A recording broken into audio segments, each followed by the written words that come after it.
السلام عليكم ورحمة الله وبركاته. دلوقتي هنقدم لحضراتكم أسعار يميش رمضان في عطارة التوحيد في مركز أولاد الصقر.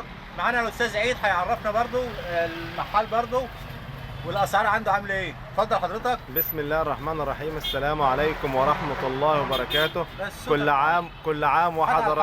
كل عام وحضراتكم بخير.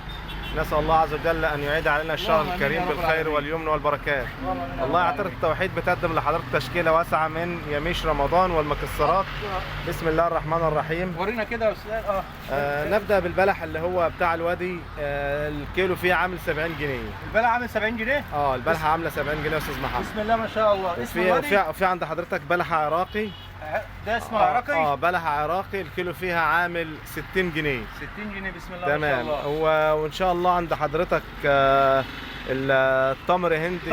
تمر هندي السعيد اللفه فيه عامله 50 جنيه ما شاء الله. تمام. طبعا والزيتون عامل 180 جنيه 2 كيلو زيتون كلاماطه كده بعد ماشي. والجمال وجبنه طارق عامله 160 جنيه وجبنه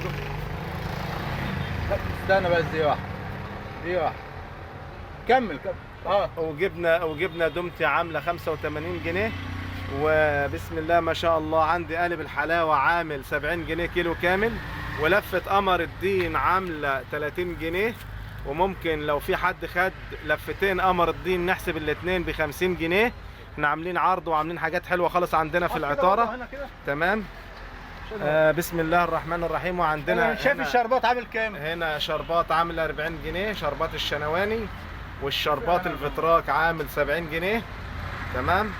وعندنا الكركديه الاسواني اللوزه عامل الكيلو عامل 200 جنيه ما شاء الله. والخروب الكيلو عامل 220 جنيه. وجوزة الهند عندنا عامله في حاجه عامله الكيلو عامل 160 وفي حاجه الكيلو عامل 220. وفي عندنا الحلاوه النص كيلو بتاعت الشنواني عامله 50 جنيه. والزبيب والمكسرات وعندنا الحاجات الحلوه كلها. في عندي زبيب جولدن فاتح درجه اولى الكيلو فيه عامل 240 وفي درجه ثانيه عامله الكيلو فيه عامل 200. وتشكيله واسعه من البلح الاسواني البلح السكوتي والبلح ابو حريب. كل البلح ده عامل 40 جنيه. حاجه حلوه خالص. حضراتكم تشرفونا في عطاره التوحيد مركز اولاد صقر شارع البحر بجوار كازيون ماركت. تلاقوا افضل التشكيلات واعلى الاسعار. والسلام عليكم ورحمه الله وبركاته. وكل عام وحضراتكم بخير. بس اتكلوا على الله.